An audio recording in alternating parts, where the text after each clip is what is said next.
সবাইকে প্রণাম, নমস্কার। সাপ্তাহিক কথামৃত পাঠের আয়োজনে সবাইকে স্বাগত জানাচ্ছি। জগতে ব্যক্তির কোনো অভিজ্ঞতাই, কোনো জ্ঞানই স্বতন্ত্র নয়।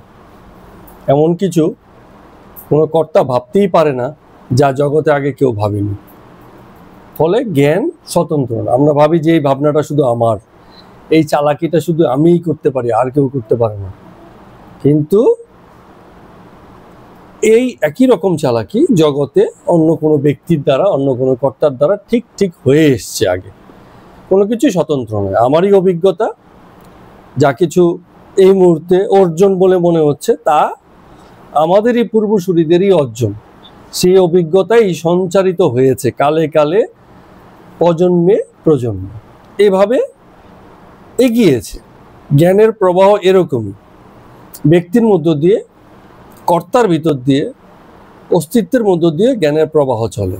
আমরা অনেক সময় গল্প করি না যে ছোট মাছের বাচ্চা জন্ম পাওয়া মাত্রই সে তিরিং বিরিং দৌড়চ্ছে, কারণ সে কিছু না বুঝেও এটুকু বুঝে গেছে যে তিরিং বিরিং না দৌড়লে অন্য কোনো বড় মাছ এসে তাকে খেয়ে নেবে। জগতের অভিজ্ঞতা হয়নি, কিন্তু জন্মবার মাত্রই তার এরকম। বাছুর জন্ম মাত্রই তিরিং বিরিং করে লাফাতে শুরু করে, যাতে কেউ ধরতে না পারে। তো অস্তিত্বটাই এমন, জগতের অস্তিত্বটাই এমন যে সে সেই অভিজ্ঞতা, সেই জ্ঞানটা বংশানুক্রমে প্রজন্ম থেকে প্রজন্মে জিন তত্ত্বের মধ্য দিয়ে বয়ে নিয়ে আসে। একটু বৈজ্ঞানিক কথা হয়ে গেল। মানুষের যে জিনগত প্রাপ্তি, সেই প্রাপ্তির ভিতর দিয়ে সে বয়ে বয়ে নিয়ে চলে অভিজ্ঞতাকে। যে কারণে আমরা অনেক সময় দেখেছি বংশ পরস্পরা, এটা আমরা গেল দিনকে কার সম্পর্কে যেন আলোচনা করছিলাম, কেশব সেনের ব্যাপারে। তার দাদু, তার বাবা সবাই ভক্ত ছিল, ফলে তাদের পরিবারে তারাও ভক্ত, তাদের ছেলে মেয়েরাও ভক্ত। এরকম একটা ভক্তিভাব সবসময় তাদের মধ্যে প্রবাহিত হচ্ছে, চলছে। তো এই জিনিসগুলো দেখা যায়। তাহলে আমরা যতই জ্ঞানের কথা বলি, ভক্তির কথা বলি, অভিজ্ঞতার কথা বলি, দর্শনের কথা বলি, কোনো কিছুই আমাদের নিজস্ব স্বতন্ত্র নয়। এগুলো আমরা উত্তরাধিকার সূত্রেই প্রাপ্ত হই, এভাবেই এগিয়ে চলি। চলুন এরকম প্রারম্ভিক একটু আলোচনা দিয়ে আমাদের আজকের কথামৃত পাঠ আমরা পর্ব সংখ্যা 85 শুরু করছি। হ্যাঁ, এটা হয়ে গেছে। 85 শুরু করছি। নটি বিনোদিনীর কথা আসেনি, না আসেনি, নটি বিনোদিনীর কথা আসেনি। তো এইখানে ঠাকুর সবার প্রতি একই রকম ভাবে আমরা দেখেছি প্রেমপূর্ণ, দয়াশীল, স্নেহ প্রদর্শন করতেন, কিন্তু পাশাপাশি আবার কখনো কখনো পথ প্রদর্শনের ক্ষেত্রে কঠিন হতেন। কেন কঠিন হতেন? কারণ ত্যাগীর জন্য নিয়মটা কঠিন, সবার জন্য না। একজন সংসারী এসছে বলে, হ্যাঁ তুমি বাড়িতে থেকে যেমন পারো তেমন করো, কারণ এর বেশি বললে ও আর করতে পারবে না। তো এই জন্য ওর জন্য কিছু ছাড়। আবার যে ত্যাগের পথে গেছে, তার যারা অনুরক্ত কাছের ভক্তবৃন্দ ছিল, যুবক শ্রেণী ছিল, তাদের প্রতি কঠিন, না তুই বাড়ি যাবি না, তুই থাকবি আমার সঙ্গে।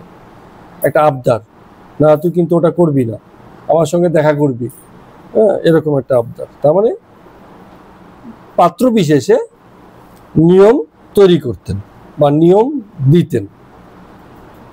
তো বলছেন যে যে ত্যাগী হয়ে যায় তার জন্য নিয়মটা কঠিনই হয়, তাকে কঠিন নিয়ম, কঠিন আচারের ভিতর দিয়ে, কঠিন সংস্কারের ভিতর দিয়ে চলতে হয়। তো কামিনী কাঞ্চনের সংসব মাত্র থাকবে না। এমনকি টাকা পয়সার ব্যাপারেও তো একটা ছুতমার ঠাকুরের মধ্যে ছিল। ছুতমার ধরতেন না, ছুতেন না, এরম ব্যাপার। ঠিক আছে? এমনকি ওনার নামে কোনো টাকা এলে কারো কাছে রাখতে দেবেন, সেই ব্যবস্থাও করতেন না। হৃদয়কে বলতেন আমার নামে টাকা দিলে রাখতে পারবি না, সে মন্দিরকে দিচ্ছে, সেসব বিষয় আলাদা। তো ঠাকুরের কাছে অনেকেই আসতেন। একজন বেদান্তবাদী ভক্ত, কিন্তু মারোয়ারি, ওনার নাম হচ্ছে লক্ষ্মীনারায়ণ, তিনিও খুব প্রায় প্রায় আসতেন। তো মারোয়ারিদের যা হয়, ওনারা একটু দানে খুব থাকে, আমরা গেল দিনকে আলোচনা করছিলাম। তো খুব দান করতে ভালোবাসে, বিশেষ করে ঈশ্বরের কর্মে দান তারা সবসময় এগিয়ে থাকে। এছাড়াও মারোয়ারিদের হসপিটাল থাকে, বিনা ভালো ভালো হসপিটাল আছে, বড়বাজারে একটা হসপিটাল আছে, নামটা আমি ভুলে গেছি, সেখানেও দেখতাম প্রচুর রুগী বিনা পয়সায় ট্রিটমেন্টের মতো, সামান্য কিছু খরচাপাতি। আর যারা আরেকটুখানি খরচাপাতি করে ট্রিটমেন্ট করে, আবার সেই নিউ টাউনের দিকে একটা হসপিটাল হয়েছে, কি নামটা এখন আর মনে পড়ছে না, সেখানেও নাকি খুব ভালো ট্রিটমেন্ট, মানে অন্য হসপিটালের মতোই সুবিধা, কিন্তু খরচাটা অন্যান্য হসপিটালের মতো নয়, তার থেকে কম, এরকম। তো কারণ তারা সেই মানে বাকি যে যোগানটা, ভর্তুকিটা নিজেরা দিয়ে চলতো, এরম ভাবে তাদের মধ্যে এই ব্যাপারগুলো ছিল, এখনো আছে। তো লক্ষ্মীনারায়ণ মারোয়ারি যে বেদান্ত ভক্ত, তিনি যখন প্রায় প্রায় আসতেন, এসে দেখতেন ঠাকুর যে বিছানায় শুয়ে থাকে, ময়লা বিছানা, ঠিক আছে, মানে ঘরের সেই অত জৌলুস নেই, পরিষ্কার পরিচ্ছন্ন, কি করবে, কোথায় অর্থ, মানে এগুলোর দিকে তো মনও নেই, সবচেয়ে বড় কথা এসবের দিকে মনও নেই। তো উনি এসব দেখে টেকে বলতেন যে আমি 10,000 টাকা লিখে দেবো, তার যে সুদ হবে সেই সুদে এই তোমার সেবা হবে। তো যেই এই কথা বলেছে, ঠাকুরের কি যেন ভাবতে ভাবতে ভাবতে ভাবতে বলতে বলতে জ্ঞান হারিয়ে ফেলেছে। তবে জ্ঞান যখন ফিরে এসছে, বলছেন তুমি যদি অমন কথা আর মুখে বলো, তাহলে এখানে আর এসো না, কড়াকড়ি। আমার টাকা ছোবার জো নাই, এমনকি কাছে রাখবারও জো নাই, নিজে তো নেবই না, এমনকি ধারে কাছেও রাখবো না। আমরা সেই সাধুর গল্প পড়েছি না গীতা পাঠের সময়, যে একজন সাধু বিছানার তলায় টাকা লুকিয়ে রেখেছে, উপযুক্ত পাত্র খুঁজছে কাকে দেয়া যায়। আরে সেটাও একটা আসক্তি হয়ে গেছে, টাকার হিসাবটা তার মধ্যে থাকছে, তার মাথার মধ্যে সেই জিনিসগুলো রয়েছে, ঠিক আছে। ওইদিকে আবার সেই কর্ণ আর অর্জুনের গল্প আমরা জেনেছি, দুজনকেই বলা হয়েছে দান করো। অর্জুন কি করেছে, খুব সুন্দর, যেহেতু সে ক্ষত্রিয় রাজার জাত, খুব শৃঙ্খলার মধ্য দিয়ে সকলের মধ্যে সমানভাবে বন্টন করে দিয়েছে। কর্ণ কি করেছে, ধারে কাছেই যায়নি, বলছে ওই যে পড়ে আছে, যার যেটা লাগে নিয়ে চলে যাও, দূর এত হিসাব করে আমার দরকারই নেই, দানি যেটা করবো তার এত হিসাব পিসাব এত যত্ন করে লাভটা কি, যার যেটা ঠিক লাগে নিয়ে যাও, ও মাথায় দেয়নি, এরকম। তো বিষয়গুলো এমন ভাবে আসে, অর্থাৎ ঠাকুরের সেই ভাব যে আমি যখন এসবে মনই দিইনি, তাহলে এগুলো রেখে কি করবো, ওর হিসাবই করে কি করব।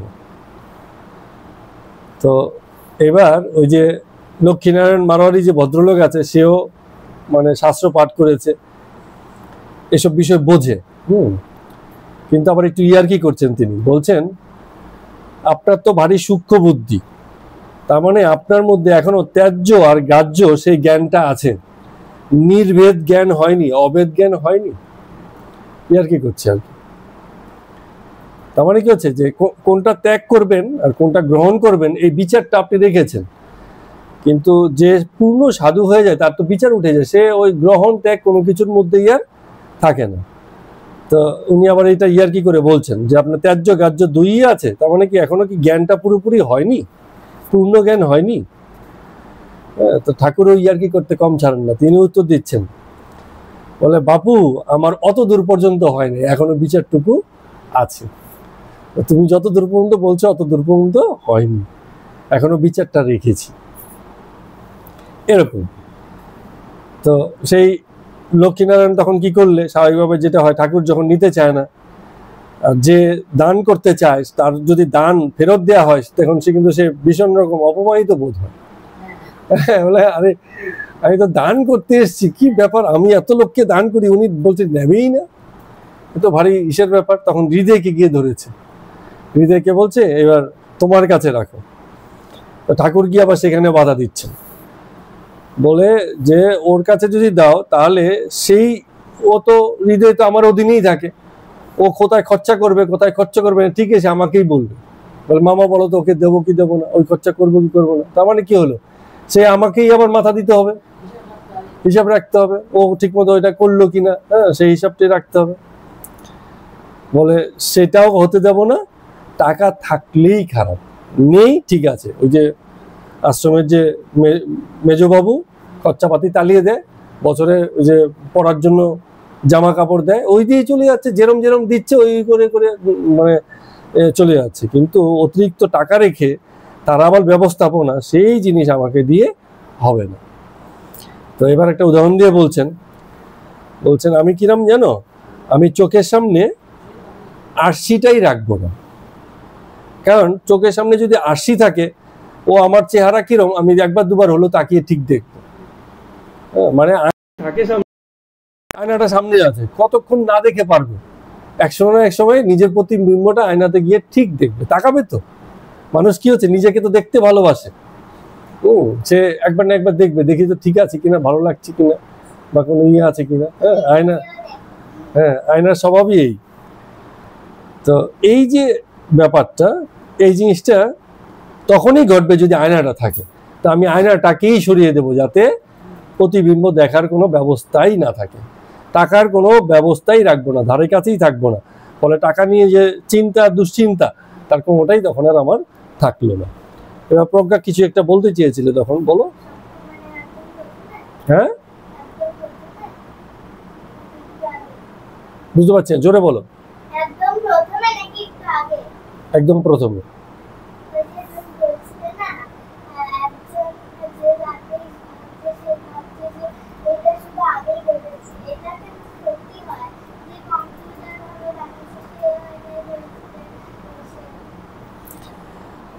হ্যাঁ, ও বলছে যে কোনো, আমি যেটা বলেছি না, কোনো ভাবনাই স্বতন্ত্র নয়। তো এরকম তো অনেক ভাবনাই আছে যেটা স্বতন্ত্র। ও বলছে যে কম্পিউটার বানিয়েছে, ও তো নতুন করেই ভেবেছে, এর আগে তো কেউ ভাবেনি। হ্যাঁ, অনেক সময় কি হয়, এই ভাবনাটা অনেকেই ভাবে, ও হয়তো এটা বাস্তব করতে পেরেছে। বিজ্ঞানী আর অবিজ্ঞানীর মধ্যে পার্থক্য আছে, দুই একটা জিনিস করতে চায়, বিজ্ঞানী সফল হয় তাই সে বিজ্ঞানী, আর অবিজ্ঞানী যে আছে সে সফল হয় না। আকাশে ওড়ার ভাবনা সবার মধ্যেই ছিল, কিন্তু অলবার রাইট উইলবার রাইট দুই ভাই সেই উড়োজাহাজ বানিয়ে সেটাকে সফল করতে পেরেছে। বুঝে গেল? তো এরকম ভাবনার সূত্রটা সবার মধ্যেই থাকে, কিন্তু কেউ কেউ সেটাকে বাস্তব করে দেখা, একেবারে স্বতন্ত্র বিষয় নয়। ঠিক আছে? কম্পিউটারের কাজ কি? কাউন্টিং করা, হিসেব করা, কাজকে সহজ করা। তো বরাবরই জগৎ কাজকে সহজ করতে চেয়েছে, কেউ একজন এসছে সেই প্রযুক্তিটাকে বাস্তবের রূপ দিতে পেরেছে। আচ্ছা, এবার সেই মারোয়ারি ভক্ত আরো কিছু মানে কথাবার্তা বলছেন। আচ্ছা মহারাজ, আপনি আমায় বলুন, গঙ্গায় যদি শরীর ত্যাগ করে কেউ, তবে কি তার মুক্তি হবে? মানে কারণ মারোয়ারি ভক্তদের একটা দুর্বলতা হচ্ছে তারা আচার প্রিয় হচ্ছে আচার অনুষ্ঠান, নিয়ম কানুন, হ্যাঁ, এইসবের মধ্যে থাকতে পছন্দ করে মানুষ মাত্রই। তাই কোনো একজন গুরুবেদের কাছে যাওয়া হলো, তার অনেক কথা শোনা হলো, বাইরে বেরিয়ে এসে ভক্ত বলছে, কি গুরুদেবের কাছে এলাম, কি করব না করবো, কোনো নিয়মই দিল না। হ্যাঁ, তার মানে কি, লোকে নিয়ম পেতে ভালোবাসে। ঠাকুরের কাছে যাব, গুরুদেবের কাছে যাব, এই নিয়ম ওই নিয়ম, ওটা ঠিক নয় ওটাই নয়, মানে তোমাকে নিয়মের মধ্যে ফাঁসিয়ে রাখবে।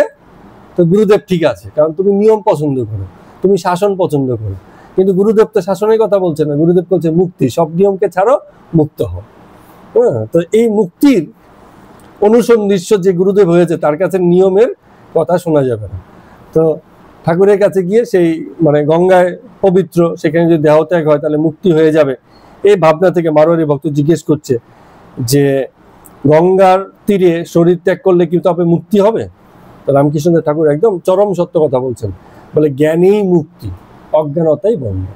পরিষ্কার কথা, মুক্তি একটাই, জ্ঞান হলেই মুক্তি হবে, এছাড়া আর মুক্তির কোনো রাস্তা নেই। হ্যাঁ, আর সুন্দর করে বলছেন, সে যেখানেই থাকো, ভাগারই মৃত্যু হোক আর গঙ্গাতের এই মৃত্যু হোক, জ্ঞানী যেখানে মরবে সেখানেই মুক্তি। একদম পরিষ্কার কথা, মানে জ্ঞান ছাড়া মুক্তি নেই। তবে আবার এই কথাও বলছেন, বলে যে অজ্ঞান, যার এখনো জ্ঞান হয়নি, সে গঙ্গার তীরে বসে জ্ঞানের অনুসন্ধান করবে, কারণ তীর্থক্ষেত্র তো পবিত্র জায়গা, তো সেখানে সে ওই জায়গাতে যাবে নিজের মুক্তির উপায় খোঁজার জন্য।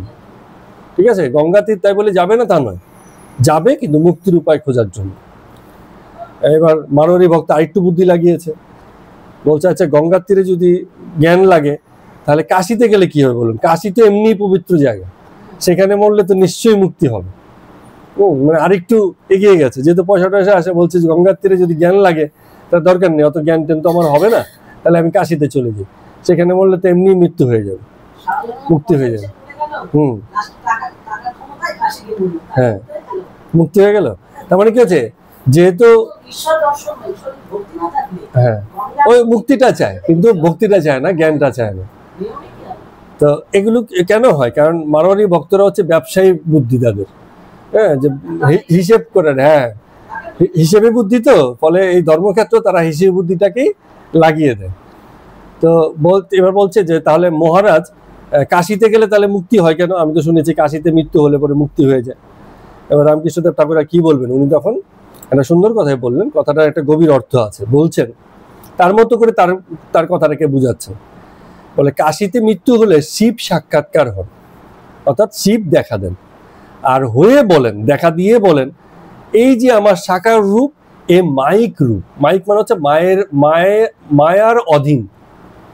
আমার যে সাকার রূপটা দেখছো, এই যে গলায় সাপ পেঁচিয়ে দণ্ডবধ চক্ষু বুঝে যে আমি আছি, সেটা হচ্ছে আমার মায়ার রূপ। ঠিক আছে, যে কোনো রূপই মায়ার রূপ। মাইক, ময়কার মা অন্তস্থ রস্যিকার ক, মাইক, মায়া থেকে মাইক। তার মানে আমার এই যে রূপ, সাকার রূপ, সেটা হচ্ছে মাইক রূপ। সাকার মাত্রই মায়া, এটা তো বলার অপেক্ষা না। যেখানে রং আর রূপের খেলা হচ্ছে সেখানে মায়া থাকবেই, মানে তাকেই মায়া বলা হয়, রং রূপকেই মায়া বলা হয়।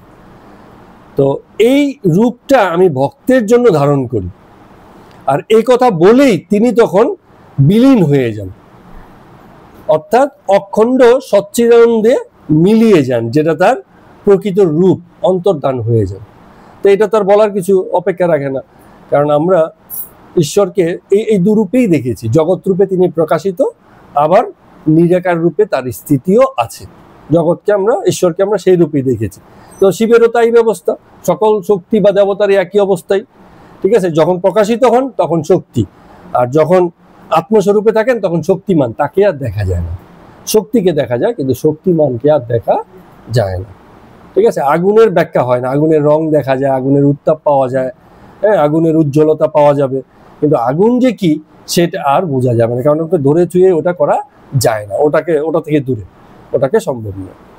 তো এই কথাটা এখানে বলছেন, অর্থাৎ যে রূপে প্রকাশিত হলেন, তুমি কাশিতে যাবে, তার স্বরূপটা হয়তো তুমি দেখবে, কারণ তিনি সাকার রূপে কাশী ধামে সর্বত্রই বিরাজমান, প্রকাশিত। কিন্তু সেখানে মৃত্যু হলে তার যে নিরাকার রূপটা, সেটাও তুমি মৃত্যুর পরে অবলোকন করবে। তো এটাকে এর জন্য কাশিতে যাওয়ার দরকার হয় না, সব জায়গাতে একই ব্যবস্থা। হ্যাঁ, মানে চেতনার এই সিদ্ধান্ত সব জায়গাতে একই হয়, সেসব জায়গাতে কোনো পার্থক্য হয় না।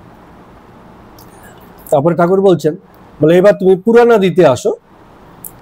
পুরাণাদিতে বলা হয়েছে চণ্ডালেরও যদি ভক্তি হয় তবে তার মুক্তি হয়ে যায়। যে চণ্ডাল সামাজিকভাবে নিগৃহীত, কিন্তু তার যদি ভক্তি হয় তাতেই তার মুক্তি হয়ে যায়। তো মানে পুরাণ মতে যে এই পথের নাম করলেই মুক্তি, অর্থাৎ ভক্তিতেই মুক্তি। পুরাণের হিসাবে ভক্তিতেই মুক্তি, যাগযজ্ঞ তন্ত্রমন্ত্র এসবের কোনো দরকার নেই, পরিষ্কার বলেছে। এবার বেদ মতে আসো। বেদ মতটা একটু আলাদা, কারণ বেদ মতে ব্রহ্ম বা এই মহেশ্বরকে জানতে গেলে ব্রহ্ম জ্ঞান লাগে, আর যার ব্রহ্মজ্ঞান হয়েছে সে হচ্ছে ব্রাহ্মণ। ঠিক আছে, আগে তো এমন ছিল একই পরিবারে কেউ ব্রাহ্মণ, কেউ ক্ষত্রিয়, কেউ শূদ্র, কেউ বৈশ্য। ভাই, 5 ভাইয়ের মধ্যে 5 রকম মানে তার বর্ণ। কেন? তার কর্মের উপরে বর্ণ নির্ধারিত হয়। এখন এসে আমরা আগে থেকেই জাত ঠিক করে দিই, কিন্তু হ্যাঁ, কিন্তু কোথা থেকে যেন কি একটা আমাদের কি সব ভাবনা এসে গেছে, আমরা এগুলোকে বাহ্যিকভাবে মানে নির্ণয় করতে চাই, কিন্তু হ্যাঁ, বর্ণটা কর্মের প্রকৃতির উপরে, সে তার যে প্রকৃতি, ব্যক্তির যে প্রকৃতি, সেই হিসাবে সে কর্ম করে। কাউকে দিয়ে ফুটবল খেলা হয়, কাউকে দিয়ে ক্রিকেট খেলা হয়। সবাই তো পারে না, যে ফুটবল খেলে তাকে বলো এবার ক্রিকেট খেলতে, সে বলবে ও আমাকে দিয়ে হবে না। আবার যে ক্রিকেট খেলে ওকে বলো ফুটবল খেলতে, ও ফুটবলের মতো খেলতে পারবে না। ক্রিকেটটাও যত ভালো পারে, ফুটবলটাও তো ভালো পারবে না। যার যেমন প্রকৃতি, যার যেটা ভালো লাগে, যে যেরকম ভাবে নিজেকে তৈরি করে ফেলেছে, তার সংস্কার, তার প্রারব্ধ তাকে যেই রূপ দিয়েছে, সেই হিসেবে তার জাত নির্ণয় হয়। তার প্রকৃতি তার কর্ম নির্ধারণ করে, সেই কর্মই তার জাত নির্ধারণ করে। একই পরিবারে একজন ব্রাহ্মণ, কেন? কারণ সে ওই ব্রহ্মজ্ঞান লাভ করে জগতে ব্রহ্মজ্ঞান বিলুচ্ছে। ঠিক আছে, বিজ্ঞানের জীবন নির্বাহ করে। তারই এক ভাই রাজার দরবারে গিয়ে সেনাবাহিনীতে যুক্ত হয়ে গেছে, সে ক্ষত্রিয় হয়ে গেল। এরকম যার যেমন স্বভাব, যার যেমন প্রকৃতি, যার যেমন কর্ম, সেই হিসাবে তার জাত নির্ধারিত হবে। তো কালে কালে অনেক পার্থক্য ঘটে গেছে, সেগুলোকেই এই সময়ের হিন্দুরাও কি কারণে জানি আঁকড়ে ধরে বসে আছে, এটুকু খুব প্রাথমিক জ্ঞান থাকার পরেও এসবই মানে নিজেদেরকে আটকে রেখেছে। সে যেমনই হোক, তো পুরাণাদিতে যাগযজ্ঞ তন্ত্রমন্ত্রেরও গুরুত্ব হয়নি, কিন্তু বেদ মতে গিয়ে বলা হচ্ছে যে ব্রহ্মজ্ঞান যতক্ষণ পর্যন্ত না হবে ততক্ষণ পর্যন্ত কিন্তু মুক্তি হয় না, কারণ ব্রহ্মকে না জানলে ব্রহ্মস্বরূপে যাওয়া যায় না। তো বেদে আবার একটুখানি কড়াকড়ি আছে, বলছে যে বেদে ঠিক মন্ত্রগুলো ঠিকঠাক উচ্চারণ করতে হবে, তবে গিয়ে পূজাটা হবে, না হলে হবে না, এটা নিয়ম কারণ বাধা। পুরাণে গিয়ে কি হচ্ছে, একটু আলগা করে দিয়েছে, যেখানে ভক্তি প্রদান সেখানে নিয়মের চাপ নেই, আবার যেখানে জ্ঞান প্রদান সেখানে একটু জ্ঞান মানে তো নিয়ম শৃঙ্খলা, তো সেই হিসাবে যাগযজ্ঞ তন্ত্রমন্ত্র যাই কিছু নিয়ম কারণ করবে, হ্যাঁ, যজ্ঞটা যজ্ঞের মতোই হতে হবে, নিয়ম মেনেই হতে হবে, ঠিক আছে। হ্যাঁ, তো এগুলো কি হচ্ছে, অনুশাসন, এক প্রকারের অনুশাসন করে তাকে সেই জ্ঞানের পথে এগিয়ে দেওয়ার একটা চেষ্টা হয়েছে। তো এখানেও ভুলভাল হয়ে যায়, লোকে ওই আচারটাকেই বড় করে ধরে, হ্যাঁ, জ্ঞানটাকে আর বড় করে ধরে না, এরকম হয়ে গেছে ব্যাপারটা। তো ঠাকুর একটা কথা বলছেন যে কলিকালে ওই যে বেদোক্ত যে যাগযজ্ঞ সেগুলো করার উপায় নেই, কারণ এখন আর অশ্বমেধ যজ্ঞ চলবে না, ঘোড়া এনে সেই যজ্ঞের চল নেই, পয়সার প্রয়োজন, যজ্ঞের আয়োজনের বিশাল ব্যাপার, নিয়ম কারণে কড়াকড়ি আছে, যদি ঠিক মতো না হয় হয়তো হলো না, এসব ব্যাপারে এসে যাবে। তো বলছে যে কলিকালে এসবের উপায় নেই, কলিকালে একটাই উপায়, নারদীয় ভক্তি, শুধু শুধু প্রেম আর ভক্তি, ঈশ্বরের প্রতি মানে অনন্ত প্রেম আর অনন্ত ভক্তি, তাতেই স্থিত হয়। হ্যাঁ, ব্যাসদেব তো পুরাণ রচয়িতা।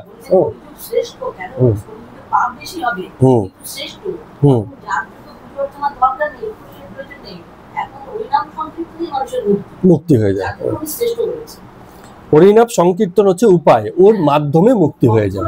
হ্যাঁ হ্যাঁ, অল্প আয় আসে, অত ধ্যান করতে হবে না, 14 বছর 20 বছর 200 বছর ধ্যান করে তবে সিদ্ধি লাভ, সেসব জিনিস আর দরকার নেই, ঠিক আছে। এক্ষুনি যেটুকু হবে এটুকুনি লাভ হয়ে গেল, মানে ভক্তিপথে সবচেয়ে সুবিধা হচ্ছে এখন যেটুকু করলাম এটুকু লাভ এখনই পেয়ে যাবো, ওই পরের জন্য কিছু পড়ে থাকে না, সব নগদে হয়ে যায়। তো বলছেন গীতায় যে কর্মযোগের কথা বলা হয়েছে সেটাও কঠিন। কেন কঠিন? কারণ নিষ্কাম না হতে পারলে সেই কর্ম বন্ধনের কারণ হয়ে যায়। নিষ্কাম হওয়া চাপ, নিষ্কাম তো সবসময় হওয়া যায় না, কামনা বাসনা ত্যাগ করে কর্ম করা এবারও কঠিন, সবাই পারে না, ঠিক আছে। অন্নগত প্রান্ত, খেয়ে পরে বাঁচতে হবে, ঠিক আছে। হ্যাঁ হ্যাঁ, পেরেছিলেন। তো এত যে প্রিয় রাজ্য, বলছে রাজ্য যদি আগুনে ঝলসেও যায় তাতেও তার কিছু যায় আসে না, হ্যাঁ, অত হিসেব নেই, এরকম। তো ঠাকুর আবার মাঝে মাঝে ইয়ার্কি করে বলছেন যে আগে 10 মূল পাচন হতো, মানে বিভিন্ন গাছের 10টা গাছের মূল দিয়ে পাচন তৈরি করলে জ্বরের রোগীকে খাওয়ানো হতো। তো সেই পাচন জ্বরের রোগী মুখে তুলে, এমনি তার রুচি নেই, পাচন গিলবে কি করে, মুখে তুলে উল্টো ওয়াক করে ফেলে দিত। বলছে এখন আর সেই 10 মূল পাচনের উপায় নেই, এখন হচ্ছে ফিবার মিক্সচার, কি একটা মিক্সচার করে কোম্পানি ঘর থেকে বানিয়ে দিয়েছে, টুক করে একটুখানি দিয়েছে, গুলে ফেলো, চট করে গিলে ফেলেছে, কাজ হয়ে গেছে। আগের মতো এতখানি 1 গ্লাস করে খেতে হবে, ওরম চাপ নেই। আমাদেরকে এরকম ছোটবেলাতে অনেক কিছু খাইয়েছিল। হ্যাঁ, ডাক দিয়ে করে কাজতে, হ্যাঁ হ্যাঁ, ডাক দিয়ে গেল। হ্যাঁ হ্যাঁ, মানে ভলিউম কমে গেছে, ওষুধের পরিমাণও কমে গেছে, এখন অল্প খেলেই হয়, ঠিক আছে। আগে ট্যাবলেট কত বড় বড় ছিল, এখন ট্যাবলেট পরিমাণে ছোট হয়ে, ছোট ছোট ট্যাবলেট এরকম হয়ে গেছে। যাই হোক, তো ঠাকুর এসব বলছেন যে এখন ফিভার মিক্সচার, মানে সহজ পথ যখন থাকবে তখন আর কঠিন পথ বাছাইয়ের কোনো দরকার নেই। হ্যাঁ, এখনো ওই 10 মূল পাচনে কাজ হবে, বলছি না হবে না, কিন্তু কি দরকার এরকম গ্লাস এত মানে বিচ্ছিরি খেতে, খাবার তো তুমি খেতে পারছো না, দরকার নেই, সহজ উপায় এসে গেছে, সহজ উপায় আপন করে নাও। বড় বড় বোতল, হ্যাঁ হ্যাঁ,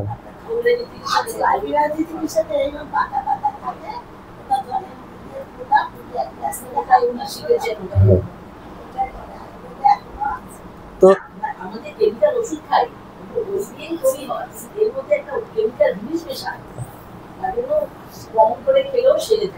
ওটা কি হয়, ওই পার্থক্যটা কোথায় হয়, একটা হচ্ছে কম্পোনেন্ট, একটা হচ্ছে উপাদান। হ্যাঁ, মানে একটা হচ্ছে কবিরাজিতে সেই মূল পদার্থটাই থাকে, সে যেভাবেই থাকে প্রকৃতিতে প্রাকৃতিক রূপে, আর ওখান থেকেই উপাদানটা নিয়ে মানে অ্যালোপ্যাথি মেডিসিন হয়ে গেছে। কিন্তু দিনে দিনে এগুলো খুব মানে কেমিক্যাল বেস হয়ে গেছে, এখন প্রাকৃতিক উপাদানের মানে ইসে নেই, এখন বিভিন্ন কেমিক্যাল, হ্যাঁ কেমিক্যালের উপাদান। আমাদের শরীর সেসব নিতে পারে না, এগুলো হচ্ছে এমন জিনিস, শরীর তো একটা প্রাকৃতিক জিনিস, সে প্রাকৃতিক জিনিসকে সহজে ডাইজেস্ট করতে পারে, নিতে পারে। কেমিক্যাল এটা সারা জীবনে ওই জিনিস কোনোদিন শরীরে পড়েনি, সেই জিনিসটা যখন প্রথমে পড়ে শরীরে, শরীর কি করবে বুঝে উঠতে পারে না, ঠিক আছে, তার সিস্টেমগুলো সব গুবলেট হতে থাকে, হরমোনাল ইমব্যালেন্স হয়, প্রবলেম এগুলো, এই জন্য কম করে খাওয়া ভালো। তো এবার সংসারীদের জন্য তিনি বলছেন যে সংসারে যতদিন থাকবে, যতদিন না ভোগ যাচ্ছে ততদিন কর্ম করো, কারণ এই ভোগ না গেলে কর্ম করতেই হবে। তুমি হয়তো সরে যাবে, বাড়ি থেকে চলে গেছে, হ্যাঁ মনে বৈরাগ্য হয়েছে, কাশিতে গিয়ে যে একটা কাজের ব্যবস্থা হয়েছে, আবার চিঠি লিখেছে বাড়িতে যে আমি ফিরছি, তোমরা চিন্তা করো না, কাজের একটা ব্যবস্থা হয়েছে। তার মানে কি, ওই বৈরাগ্য সাময়িক, কিছুক্ষণের জন্য থাকলো, পুরোপুরি থাকলো না। তো এটা বলছে যে ভোগ যতক্ষণ আছে তখন উপরি উপরি কিছু সময়ের জন্য থাকবে, কিন্তু আবার সেই মানে সংসারেই ফিরতে হয়। তাই যতক্ষণ ভোগ আছে ততক্ষণ নিজেকে প্রতারিত না করে এটা বলো যে আমার ভোগ আছে যখন আমি সংসারেই আছি, স্বীকার করো যে আমি ভোগ আছে, আমি সংসারেই আছি। হ্যাঁ, তো কিন্তু ঠাকুর বলছেন যে সংসারেও যদি থাকো, ভক্তি আর অনুরাগটা থাকা চাই, যাতে একদিন ভোগক্ষয় হলে তুমি মানে ঈশ্বরের পথে যেতে পারো। একদিন তো ভোগক্ষয় হবে, একদিন তো মনে হবে আর ভাল লাগছে, ও অনেক হয়েছে, ছাড়া তো, এরকম মনে তো হবে কখনো না কখনো। তো যখন এরকম মনে হবে তখন যেন তোমার পথ খোলা থাকে, ঠিক আছে, তখন যেন হরে কৃষ্ণ হরে রাম বলতে গিয়ে মুখে জড়তা না হয়ে যায়। আমরা সেদিনকে বলছিলাম না যে হরে কৃষ্ণ হরে রাম মহামন্ত্র কার জন্য, যে উচ্চারণ করতে পারে, সেই যে মানে দস্যু রত্নাকর, ও তো রাম উচ্চারণ করতে পারতো না, এত পাপিষ্ঠ, মানে গল্পে বলা আছে আর কি। তো সে তখন কি বলেছিল, মরা। হ্যাঁ, তার মানে কি হচ্ছে, মরাটাই ওর জন্য তখন মহামন্ত্র, যার জন্য যেমন। হ্যাঁ, ও মরা করতে করতে করতে করতেই রাম হয়েছে, ও তো রাম বলতে পারেনি, হ্যাঁ রাম হয়েছে। তো বিষয়গুলো হচ্ছে এরকম যে ওই পথটা তৈরি রাখো, যাতে তুমি কোনোদিন মন উঠে গেলে যেন যেতে পারো, খুব সহজে যাতে হয়, প্ল্যানটুকু রাখো। তো কলিতে তাই কর্মযোগ ঠিক নয়, এই জন্য প্রথম থেকে সংসারে থাকতে থাকতেই ভক্তিযোগ, ভক্তিযোগেই থাকতে হয়। কি করতে হবে, এই যে সাধুসঙ্গ, যেখানে শাস্ত্রের আলোচনা হয় সেসব শোনা, শ্রবণ, হ্যাঁ ভক্তিসঙ্গ, সৎসঙ্গ, যত রকম আলোচনা যেখানে হয়, হ্যাঁ নাম গান কীর্তন যেখানে হয় সেসব জায়গাতে থাকতে হবে। আলোচনার থেকে বেশি মানে ভক্তির সহজ পথ আর নেই। খানিকক্ষণ বাদে এই ব্যাপারে একটা কথা আছে, আলোচনা হবে, ঠাকুর একজনকে বলবেন। তো বলছেন যে কর্ম চিরকাল করতে হয় না। তুমি ভাবছো যে কর্ম করে যেতে হবে শেষ দিন পর্যন্ত, কিন্তু মনের মধ্যে যখন শুদ্ধ ভক্তি এসে যায়, কর্ম আপনিতেই কমে যায়, এক সময় কমে যায়, হ্যাঁ তখন কর্ম আর থাকে না। যতক্ষণ পর্যন্ত মনে তার প্রতি প্রেম ভক্তিটা না আসবে, ততক্ষণ সংসারের কর্ম তোমাকে বরাবরই তোমাকে দিয়ে করিয়ে নেবে, কর্মই তোমাকে দিয়ে কর্ম করিয়ে নেবে, এরম ভাব।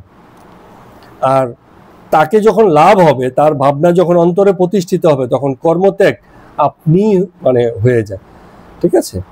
তো যেটা বলছে না অনেক সময় যে গৃহস্থের বাড়ির বউয়ের যখন প্রথমবার পেট হয়, শাশুড়ি বলে আর কাজ করতে হবে না, এবার তুমি মানে বিশ্রাম নাও, তার মানে কর্মত্যাগ ঘটে গেল, কিছু একটা হলে আরেকটা কিছু হয়। হ্যাঁ, তো কর্মেই যেহেতু আছে ব্যক্তি, তো যদি অন্তরে ঈশ্বর প্রতিষ্ঠিত হয়, অন্তরে যদি মন্দির প্রতিষ্ঠিত হয়, তখন তার কর্মত্যাগ এমনি এমনি হয়ে যায়। এবার ওই দক্ষিণেশ্বরের আশেপাশে যে গ্রাম আছে, সেই গ্রামের থেকে অনেক ছোকরারা, মানে অল্প বয়সী ছেলে ছোকরারা এই ঠাকুরের কথা শুনতেন, মানে শুনে শুনে আসতেন অনেক সময়। সেদিনকে কতগুলো ছেলে ছোকরা এসে মানে সেই 4টে নাগাদ ঠাকুরের সামনে বসছে, অল্প বয়সী ছেলে ছোকরা। তো একটা ছোকরা এসে বলছে যে আচ্ছা ঠাকুর, আমার একটু বলুন তো জ্ঞান কাকে বলে। ওই বিভিন্ন জনের কাছে শুনে শুনে আসা ঠাকুরকে প্রশ্ন করে। হ্যাঁ, তো আমরা এটা এর আগে একদিন বলেছিলাম, ঠাকুরও বলেছিল, আমরা বলেছিলাম যে আত্মজ্ঞানী জ্ঞান, নিজের সম্পর্কে জ্ঞান না থাকলে সেই আর কোনো জগতের অপর কোনো জ্ঞানই কাজে আসে না। হ্যাঁ, নিজের সম্পর্কে জ্ঞান পরিষ্কার থাকতে হবে, নিজেকে ভালো চিনতে হবে, জানতে হবে, বুঝতে হবে, তবে অপরকে জানা যাবে, বোঝা যাবে। ঠিক আছে, নিজের বিকার, অনুরাগ, রাগ, দেশ, ঘৃণা কেন, কি কারণে, কি করে হয়, সেসবগুলো যে বুঝবে, সে আরেকজনের এই রাগ, দেশ, ঘৃণা, ভালোবাসা এগুলো বুঝতে পারবে, স্বার্থবুদ্ধি বুঝতে পারবে। যে নিজে খুব স্বার্থবুদ্ধিতে আছে সে বুঝতে পারবে আরেকজনের স্বার্থবুদ্ধি কতটা। তো এই জন্য নিজেকে সবচেয়ে বেশি বুঝতে হয়। তো ঠাকুরও বলেছিলেন, আমরাও জানি যে জ্ঞান মানে হচ্ছে আত্মজ্ঞান। এখানে এসেও ঠাকুর সেই কথাটাই বলছেন, কিন্তু একটু ভিন্নভাবে। তো যখন আত্মকে বাইরে গিয়ে, নিজের বাইরে গিয়ে কোনো জ্ঞানের কথা বলা হচ্ছে, যে আত্মের বাইরে আর কোনো জ্ঞান আছে কিনা, সেটা কি জ্ঞান? হ্যাঁ, সেটা হচ্ছে ব্রহ্মসত্য, জগৎ মিথ্যা। একটাই কথা, যে এই যে জগৎ, যা কিছু আমরা দেখছি, এটার ব্যবহারিক উপযোগিতা আছে, তুমি ব্যবহার করতে পারবে, কিন্তু এই জিনিসটা হচ্ছে মিথ্যা। টাকা একটা কাগজ মাত্র।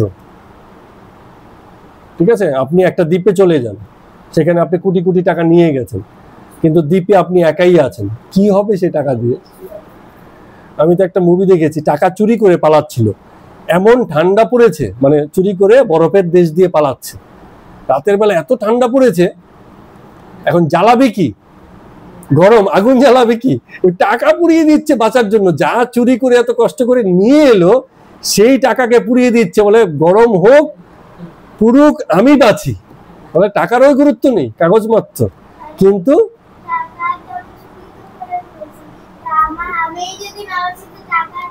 টাকা দিয়ে কি হবে? হ্যাঁ, তার মানে টাকারও সেই গুরুত্ব নেই যদি ব্যবহারিক উপযোগিতা না থাকে, কাগজ মাত্র। তো এই জন্য বলছে, এই যে জগৎ যতক্ষণ ব্যবহার আছে ততক্ষণ মনে করছে খুব দামি জিনিস, যে ব্যবহার উঠে গেল কোনো কাজের নেই। ঠিক আছে, কোনো আসে না। যে মরে যাচ্ছে, এবারে সে আর কি ভাববে যে আমার বাড়ি, জায়গা, জমি, সম্পদ, এফডি কি করেছি, কাকে দেবো কাকে দেবো না, এসব চিন্তা ভাবনা। আমি তো যেতে যাচ্ছি, যা খুশি করুক গে। ঠিক আছে, তখন তার এইরকম ভাব আসে। যতক্ষণ জ্ঞানে আছে, তার ব্যবহারিক উপযোগিতা আছে, ততক্ষণ ভাগ আসবে, ধরে রাখার চেষ্টা করবে। আর যখন চলে যাচ্ছে তখন তো চলেই গেছে। দেখা যাবে যে তোষকের ফিতা কেটে ভিতর থেকে টাকার বান্ডিল বেরোচ্ছে, সঞ্চয় করে রেখে দিয়েছিল, কি কাজ? বলেও যায়নি লোকের কাছে, মনেই নেই, বলে এখন আমি মরে যাচ্ছি, সব টাকা দিয়ে কি হবে? এরকম ব্যবহারিক উপযোগিতা না থাকলে জগৎ মিথ্যাই প্রায়। তো ঠাকুর বলছেন যে ঈশ্বর সত্য আর সমস্ত জগৎ অসৎ বা মিথ্যা, এর নামই হচ্ছে জ্ঞান। এই জ্ঞান যখন আসবে তখন সে জ্ঞানী হয়ে উঠবে। বলে এই যে বললাম ঈশ্বর সৎ, এই সৎ কথাটার আরেকটা নাম হচ্ছে ব্রহ্ম। যা সৎ তাই ব্রহ্ম, যা চিরকাল স্থায়ী তাই হচ্ছে ব্রহ্ম। আর এর আরেকটা নাম আছে, সেটা হচ্ছে কি মহাকাল বা কাল বলা হয়। ঠিক আছে, কালের স্রোতে সব হারিয়ে যায়। হ্যাঁ, ওই যে ঠাকুর বলছে যে কালে কালে কত গেল আর কত এলো রে ভাই। মানে অনেক সময় কি হয়, এই জিনিসটা আমরা সেদিনকেও দেখেছি, খুব দুর্দণ্ড প্রতাপশীল বনগাঁতে এক সন্ত্রাসী দুষ্কৃতিকারী, বিশাল ক্ষমতাধারী, লোকে তার কথায় মানে ভয়ে কাঁপত এতই। একদিন সকালবেলা সব লোক ছুটছে, কি হয়েছে কি হয়েছে, ও মেরে ফেলে রেখেছে। কোথায় গেল দুর্দণ্ড প্রতাপ? যতক্ষণ আছে ততক্ষণ প্রতাপ, মেরে ফেলে রেখেছে। ঠিক আছে, শেষ, প্রতাপও নেই, গল্পও নেই। তো এরকম কত কত রাজা মহারাজা এলো, কত কিছু করলো, কিন্তু কালে কালে সব হারিয়ে গেছে। কালের থেকে বড় ওষুধ নেই। দুঃখ হয়েছে, বেদনা হয়েছে, কষ্ট হয়েছে, সময়টা শুধু কাটাতে দাও, সব ঠিক হয়ে যাবে। অসুখ বিসুখ রোগও ঠিক হয়ে যায়, শরীর ঠিক করে নেয়, ওষুধ নেই, পয়সা নেই, আর চুপচাপ সময়টা কাটাও, বেঁচে কোনো রকম থাকো, দেখবে ঠিক সুস্থ হয়ে যাবে, শরীরই সুস্থ করে দেয়। এরকম ব্যাপার, সময়ে সব ঠিক হয়ে যায়। তো এই যে হম্বিতম্বি লোকে করে, এদের আসলে কোনো গুরুত্ব নেই। লোকে বা সকলে সে কালের ভোগেই চলে যায়। আমরা প্রত্যেকেই সেই কালেতেই বেঁচে আছি। যে কালেতে ঠাকুর বেঁচেছেন তার মতো করে তিনি বেঁচেছেন। আমাদের কালেতে আমরা বাঁচছি, আমাদের মতো আমরা বাঁচবো। ওদের কালেতে ওরা বাঁচবে, ওদের মতো করে ওরা বাঁচবে। ঠাকুরের জীবনে ক্রাইসিস সেই সময়ই শেষ হয়ে গেছে। এই মুহূর্তে আমাদের জীবনে ক্রাইসিস, এই মুহূর্তে বর্তমান। ওদের ক্রাইসিস আবার আলাদা হয়ে আসবে, সকলের একই রকম আসবে না। তো বলছেন এই কালকে যিনি অধীনস্থ করে রাখেন তাকে কি বলে আমরা? কালই বলে। কালকে, এই যে কাল, তাকে যে অধীনস্থ করে রাখে তাকে বলা হয় কালী। মানে যে কালের নিয়মে ধরা দেয় না। আমরা সবাই কালের নিয়মে ধরা খেয়ে আছি, যে এই কালের নিয়মে ধরা খায় না তাকে বলে কালী। অর্থাৎ স্থান কাল পাত্র দ্বারা আধারিত নয় যে, সে হচ্ছে কালী। হ্যাঁ, কালীর মহত্তত্ব এখানটাই আছে। আর এই মহত্তত্বেরই একটা খুব পরিষ্কার পরিচ্ছন্ন নাম দেওয়া হয়েছে। আমাদের হিন্দু ধর্মে ঈশ্বরত্বের যে ব্যাখ্যা হয়েছে অন্য কোথাও নেই, একদম মানে অত্যন্ত উন্নত ব্যাখ্যা। নিরাকারকে যেমন অন্যান্য অনেক ধর্মই আছে নিরাকার নিরাকার বলে, ব্রাহ্ম ধর্মের লোকও বলে নিরাকার, সেখানে 12 বছর 14 বছরের ছেলেও বলে নিরাকার। বলে নিরাকারটা কি তাহলে একটু বুঝাও দেখিনি, কি সেটা নিরাকার? ঠিক আছে, হ্যাঁ বলো। হ্যাঁ, যার কোনো আকার নেই। এখন এমন একটা জিনিস বলো যার কোনো আকার নেই, কি আছে যার কোনো আকার নেই?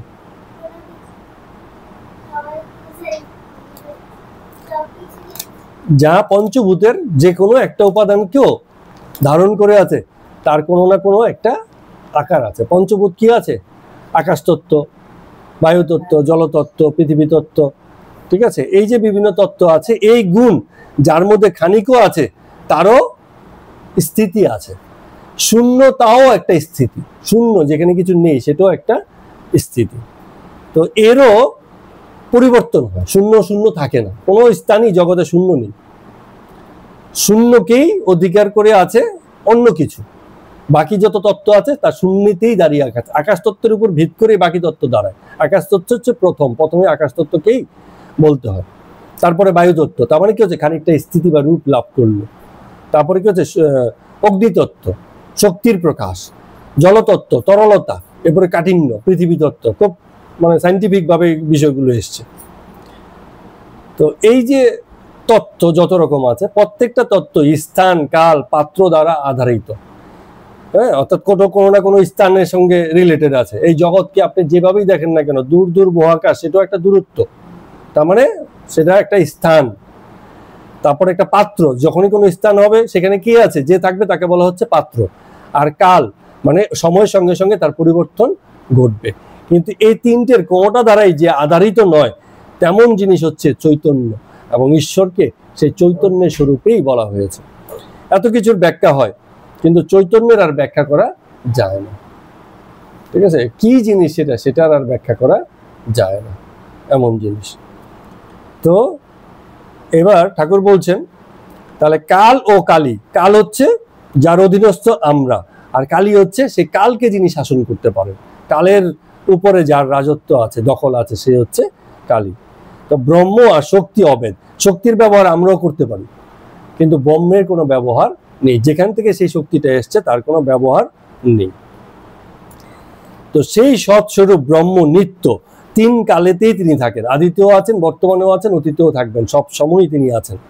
তাকে মুখে বর্ণনা করা যায় না। হ্যাঁ, এই যে ঠাকুর সবচেয়ে সর্বশেষ কথা যেটা বলছেন, তিনি চৈতন্য স্বরূপ, আনন্দ স্বরূপ। এই হচ্ছে মানে নিরাকারের ব্যাখ্যা। হ্যাঁ, এক হচ্ছে চিরস্থায়ী, চিরকাল থাকবে, মানে কালের ব্যাখ্যায় তাকে ধরা যায় না, কালকে দিয়ে তাকে ব্যাখ্যা করা যায় না। আর চৈতন্য, এরও ব্যাখ্যা নেই। এই যে কি জিনিস, হ্যাঁ, যতক্ষণ পর্যন্ত আমাদের চেতনা আছে দেহ চলছে, চেতনা নেই তো দেহ নেই। তাহলে এটা কি আমরা বলতে পারি না। একটা শুষ্ক বীজ নিষ্প্রাণ মনে হয়, সেই বীজ থেকে এত বড় গাছ হয়ে গেল, সেই পুরস্কার ক্ষমতাটা তার ভিতরে আছে। হ্যাঁ, কি করে হলো, ব্যাখ্যা নেই। ঠিক আছে, আমরা বলতে পারি অনুপরমাণু ক্রিয়া প্রতিক্রিয়া, হ্যাঁ, মানে পদার্থের বিভিন্ন রকম আচরণের ব্যাখ্যা হয়। পদার্থের চৈতন্য হচ্ছে জড় চৈতন্য, কিন্তু মানে প্রাণের চৈতন্য হচ্ছে যেটাকে আমরা এই যে ইয়েসের চৈতন্য বলছি, অর্থাৎ যার ব্যাখ্যা করা গেল না। পদার্থের চৈতন্যের ব্যাখ্যা হয়, নিয়ম থাকে, তার অনিয়মও থাকে, নিয়মও থাকে, কিন্তু আমাদের যে চৈতন্য, প্রাণের যে চৈতন্য, তার কোনো ব্যাখ্যা করা যায় না। কে বুঝাবে, কে দেখাচ্ছে, কে তাকে বলে দিচ্ছে? ঠিক আছে, এককোষী একটা জীবও খাবার খায়, হ্যাঁ, প্রজনন করে, কে তাকে, এককোষী জীব যাকে দেখাই যায় না, এত ক্ষুদ্র, তারও একটা মানে সে বুঝতে পারে কি করে যে খাবারটা এসছে, খেতে হবে, এবং এককোষী জীব এত ছোট, তারও উপযোগী খাবার সেখানে আছে, এবং সেটাও সে খায়, খেয়ে বড় হয়, বেঁচে পড়তে থাকে।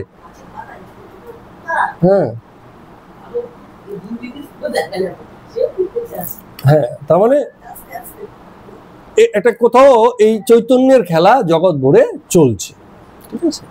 এখানে লোকে সারেন্ডার করে দেয়, যেখানে আর ব্যাখ্যা করতে পারছে না তখন লোকে সারেন্ডার করে। তাহলে এখানে এই চৈতন্যের যে স্বরূপতার কথা বলা হচ্ছে, হ্যাঁ, সেখানে আমি সমর্পণ করছি, কারণ এর বাইরে আমি যেতে পারছি না। জলকণা যেমন ভাবে সাগরের বিশালতা, সাগরের কর্মকাণ্ড সম্পর্কে ধারণা মাত্র করতে পারে না, সে সাগরেই আছে, তার মধ্যেই আছে, কিন্তু সে বলতে পারবে না, তার ক্ষমতার বাইরে। ও লোকে বলবে জানলে শুনলে বুঝলে সব হয়, কোনোদিনই হবে না। এই অজ্ঞানতা চিরকালই থাকবে, কোনোদিন সেই জ্ঞান আসবে না। অণু সমষ্টিকে প্রকাশ করতে পারে না, একটা দেহের কোষ একটা দেহ সম্পর্কে ধারণা করতে পারে না, কোষ মাত্র, ঠিক আছে। তো এইবার ঠাকুর বলছেন যে জগৎ মানেই হচ্ছে মায়া বা ভেলকি, ঠিক আছে। এই মায়া যায় না কেন? তো উত্তর দিচ্ছেন রামকৃষ্ণদেব ঠাকুর যে সংস্কার দোষে মায়া যায় না। সংস্কারটা কি জিনিস প্রজ্ঞা বলতে পারবে একটুখানি? সংস্কার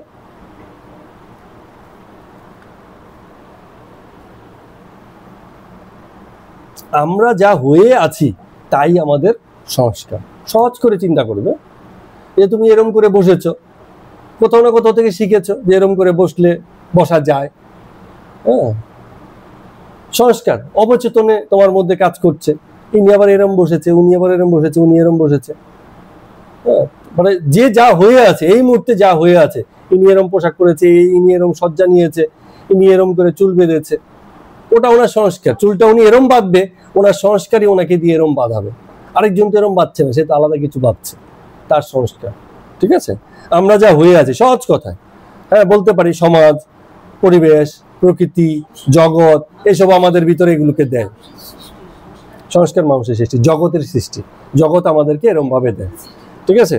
একটা বন মানুষের সংস্কার একরকম, বানরের সংস্কার একরকম, মানুষের সংস্কার একরকম, একটা মাছের সংস্কার একরকম, যা সে শিখেছে সে তাই মানে করবে, ঠিক আছে। এইটা মানে সে সচেতন পছন্দ না, সংস্কার তুমি বাছাই করে পছন্দ করনি। তুমি যখনই জন্মেছ, বড় হতে হতে এগুলো মানে বাইরে থেকে আস্তে আস্তে তোমার ভিতরে এসে ঢুকছে, তুমি চাইলেও ঢুকছে, না চাইলেও তোমার মধ্যে ঢুকছে, এই হচ্ছে তোমার সংস্কার। তো সংস্কারটাকে মানে সংস্কার এমন যে চাইলেও লোকে কি পরিবর্তন করতে পারে না, ঠিক আছে। যেমন এই সময় তোমার একটা সংস্কার আছে, রাতের বেলা যখন ঘুমিয়ে পড়ো তখন তোমার যে সংস্কার সেটা আমি নাই বললাম, ঠিক আছে।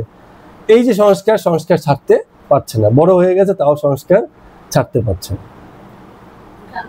ঠিক আছে। তো ও বুঝতে পারছে যে এটা এই বয়সে আমার আর চলছে না, কিন্তু সংস্কার আবার এই সংস্কার পরিবর্তিত হয়ে আরেকটা সংস্কার আসবে, এটা কেটে যাবে, ঠিক আছে। তো বোঝা যায়, কিন্তু তারপরও ছাড়া যায় না, সংস্কার হচ্ছে এরকম। তার মানে আমাদের বন্ধন কি? জগৎ সংসার যেমন বন্ধন, হ্যাঁ, জগৎ এবং সংসার এগুলো যেমন বন্ধন, মানুষ সংস্কারের বন্ধনে আরো বেশি আছে। সংস্কার আরো বড় বন্ধন, সে বুঝতেই পারে না যে এটা তার বন্ধন, ঠিক আছে, সংস্কারের মধ্যে এতটা আবদ্ধ আছে। তাহলে মুক্তি কি দাঁড়ালো? এই সংস্কারকে বুঝে নিয়ে তারপর অপ থেকে বেরিয়ে যাওয়া। ত্যাগ নাও হতে পারে, সাধু কথা বলা, সত্য কথা বলা আমার সংস্কার, তা আমি জানি এটা খুব ভালো সংস্কার, রেখে দিলাম। কিন্তু আমি এটা যে সংস্কার সেটাকে বুঝতে হবে। কাটাকে দিয়ে কাটা তোলা যাবে, কিন্তু যেই কাটাটা বিঁধেছে ওটা বুঝতে হবে ওই কাটাটা আমার জন্য উপকারী না, ওটা আমার জন্য ক্ষতিকর, ওটা তুলে ফেলতে হবে। ওটাও কাটা, আবার যেটা দিয়ে তুলবো সেটাও কাটা। একটা হচ্ছে কাজের সংস্কার, একটা হচ্ছে অকাজের সংস্কার। কিন্তু মুক্ত না হলে কাজ আর অকাজের সংস্কার কোনটা বোঝা যায় না। ব্যক্তি যদি মুক্ত না হয় সে বুঝতেই পারবে না কোনটা তার কাজের সংস্কার, কোনটা তার অকাজের সংস্কার। এই জন্য প্রথমে মুক্তির জন্য সব সংস্কার ছাড়তে হয়। বলে না, আগে সব ত্যাগ, তারপরে আবার গ্রহণ করো, যেটা যেটা ভালো ওটা নাও, আগে কিছু বিচার রাখবে না, সব বাদ, হ্যাঁ, এরকম, ঠিক আছে। আমাদের যেটা হতো, সব ছেলে পুলেদের মানে বাচ্চাদের আর কি স্কুলে মাঠে দাঁড় করিয়ে দিত, সবাই এসে দাঁড়াবে, তারপরে তার মধ্যে থেকে নাম ধরে ধরে ডাকতো, 15 জনকে আলাদা করা হলো, এরপরে ভিতর থেকে বেত নিয়ে এসে পিটানো হলো। কারণ কি, ওই 15 জন কিছু একটা করেছে গন্ডগোল, করেছে, তো ডাকার সময় সব একসঙ্গে, কাউকে ওই 15 জনকে ডেকে নিয়ে পেরাতো না, সব ছাত্রকে মাঠের মধ্যে গিয়ে দাঁড় করে দিত। হ্যাঁ, এবার 15টাকে আলাদা করো, এবার মানে হ্যাঁ, তার মানে ওরম ব্যাপারই যে যখন ছাড়বো সব ছেড়ে দেবো। এরপরে যেগুলো আমার জন্য উপকারী সংস্কার আছে সেগুলোকে আমি গ্রহণ করে নিলাম। তখন আর সংস্কারটা মানুষের মধ্যে গেঁথে যায় না। সে সত্য বললেও জেনে বলে, যদি কোনোদিন মিথ্যাও বলে তাও সে জেনেই বলে। মিথ্যাও বলার প্রয়োজন পড়তে পারে, সবসময় সত্য কাজে নাও আসতে পারে জগতে, কারো প্রাণ বাঁচাতে গিয়ে বা কোনো বিশেষ প্রয়োজনে ব্যক্তি সিদ্ধান্ত নিলে না এই ক্ষেত্রে সত্য বলাটা ঠিক হবে না। ঠিক আছে, তো সংস্কার যদি তার থাকে সে সত্য ছাড়া বলতেই পারবে না। যেমন ব্রাহ্মণের সংস্কার, মানে মিথ্যা সে বলতেই পারবে না, হ্যাঁ, কিন্তু প্রয়োজনে বলতে হয়। কৃষ্ণকেও বলতে হয়েছিল, একটুখানি ঘুরিয়ে কথাটা বলতে হয়েছে, যুধিষ্ঠিরকেও বলতে হয়েছিল, একটু ঘুরিয়ে কথাগুলো বলতে হয়েছিল, হ্যাঁ, যে কোনো কৌশলের জন্য করতে হয়েছে। তো সংস্কার মুক্ত না হলে তার পক্ষে বলা সম্ভব নয়। তো সবকিছু ছেড়ে তবে কিছু সংস্কার ধরতে হয়, এইরকম ব্যাপার। তো ঠাকুর বলছেন যে এখানে কত ছেলে ছোকরারা আসে, তো কেউ কেউ আছে এমন সংস্কার যে ঈশ্বরের জন্য ব্যাকুল হয়েই আসে। কেউ কেউ আসে, আচ্ছা ঠাকুরের কথা শুনলাম, হ্যাঁ ভালোই লাগলো, আবার যেতে যেতে ভুলে গেছে, মনে নেই, আবার সেই একই রকম বিষয়। আবার কেউ কেউ আসে ওই ব্যাকুলতা নিয়েই আসে, এখান থেকে যখন যায় সেই ব্যাকুলতা নিয়েই যায়। ঠিক আছে, বলে এটা তাহলে সুসংস্কার, এটা খুব ভালো সংস্কার। তো বরানগরে দুটো ছেলে আসতো, ঠাকুর একটা গল্প করছেন, গোবিন্দ পাল আর একটা হচ্ছে গোপাল সেন। তো গোবিন্দ পালের এমন মানে সংস্কার ওদের দুজনেরই, যে মানে যখন এখানে থাকতো লোকে, যখন অল্প বয়সী ছেলে ছোকরা, তো লোকে ইয়ার্কি করতো, কিরে কবে বিয়ে করবি, মেয়ে দেখবো কিনা, এরকম অনেক সময় করে না। এইসব কথা শুনলে কিন্তু মানে কি হতো, কুকড়ে যেত, অপ্রস্তুত হয়ে যেত শুরু থেকেই। ঠিক আছে, ঠাকুর বলছেন আর কি। আর ওই যে বাগানে গিয়ে ভাব সমাধি হতো, বিষয়ী লোক দেখলে কুণ্ঠা বোধ করতো, যেমন ইঁদুর বিড়াল দেখলে কুণ্ঠিত হয়, পালিয়ে বেড়ায়। এরকম সংসারের লোক, জগতের লোক যারা এসে এসব কথা বলে, ঠিক আছে, তাদের দেখলে লোক এসে ভয়ে ভয়ে পালাতো। একদিন ঠাকুর বাড়ির ছেলেরা আসলো এখানে বাগানে খেলা করতে। ও সারাদিন ঘরের মধ্যে দরজা বন্ধ করে ভিতরে বসে আছে, যাতে বাইরে গিয়ে ওদের সাথে মিশতে না হয়। হয়তো ডাকলো, আয় তুইও আমাদের সঙ্গে খেলা কর, অল্প বয়সী ছেলে ছোকরা কিন্তু মিশতে চায় না। আর গোপাল সেন যে ছিল, তার তো এমন ভাব, পঞ্চবটি তলায় মানে ভীষণ শান্ত হয়ে গেছিল, অল্প বয়সের ছেলে কিন্তু শান্ত, 10টা কথা বললে একটা কথার উত্তর নেই, এরম ভাব। একদিন ঠাকুরের কাছে এসে ঠাকুরকে বলছে যে আমি তবে যাই, আমি আর এই সংসারে থাকতে পারছি না, আপনার এখনো অনেক দেরি আছে, আমি গেলাম তাহলে। ঠাকুর ভাবা অবস্থায় থেকে বলছে, আচ্ছা যা, পরে আবার আসবি তো? বলে আচ্ছা দেখছি। এই বলে গোবিন্দ আর গোপাল দুজনেই চলে গেছে। কয়েকদিন পরে গোবিন্দ এলো, কিরে গোপাল কোথায়? বলে গোপাল তো নেই, ও তো চলে গেছে, শরীর ত্যাগ করে এই ধরাধাম ছেড়ে চলে গেছে।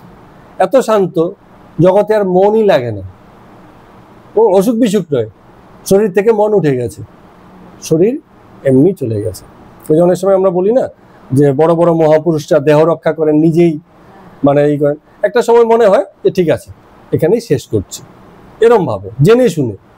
ও যোগানন্দ মহারাজের গল্পটা আমি জানি, হ্যাঁ, বিকেলেও অনুষ্ঠান করছেন, সকল ভক্তদের সঙ্গে থাকছেন, ঠিক আছে, কিন্তু তখন থেকে তার মুখে একটা স্মিত হাসি, হ্যাঁ, মানে ভাবছেন যে এটাই আমার শেষ, মনে মনে জানছেন, রাতের বেলা দেহ রক্ষা করলেন, এরকম ব্যাপার। কত ভক্তবিন্দু এলো, 7 দিন পর্যন্ত তার দেহ মানে শায়িত ছিল, কিন্তু দেহ কোনো পচন গলন এসব শুরু হয়নি, এরম নাকি যাই না, সেসব বিষয় আছে। তো ঘটনা হচ্ছে যে থাকে কিছু উচ্চকোটির প্রাণ যাদের এই ধরনের অবস্থা হয়, আমরা সাধারণ বুদ্ধি দিয়ে সেসব বিচার করতে পারবো না। ঠাকুর এই ছেলে ছোকরারা যে এসছে না, ওদেরকে এই কথাগুলোই বলছেন, যে কত ছেলে পুলে আসে আমার কথা শুনে, যেতে যেতে কিসে টাকা হয়, হ্যাঁ, বাড়ি গাড়ি কি করে হবে, ওই ছেলে কি করেছে, ও পাশের বাড়ির ও কি করেছে, পোশাক আশাকে কি ভালো করব, তোর মেয়ে দেখা হচ্ছে, আমার ছেলে দেখা হচ্ছে, এইসব কথাতেই মানে ব্যস্ত। হ্যাঁ, বিবাহ করবে, মেয়ের খোঁজ নেয়, নিজে গিয়ে আবার দেখতে যায়, এইসবই চলছে তাদের। তো আমাকে লোকে নিন্দে করে, বলে আমি ছেলে ছোকরাদের খুব ভালোবাসি।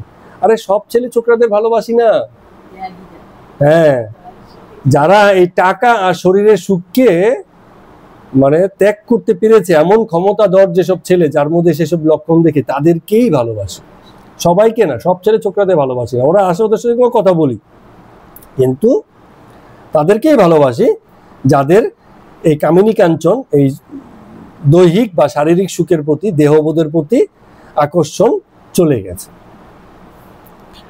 তো ঠাকুর অনেক কিছু বললেন এই ছেলে ছোকরাদের। আমাদের আজকের মতো কথা অমৃত পাঠ আমরা এখানেই শেষ করছি। সবাইকে প্রণাম এবং নমস্কার।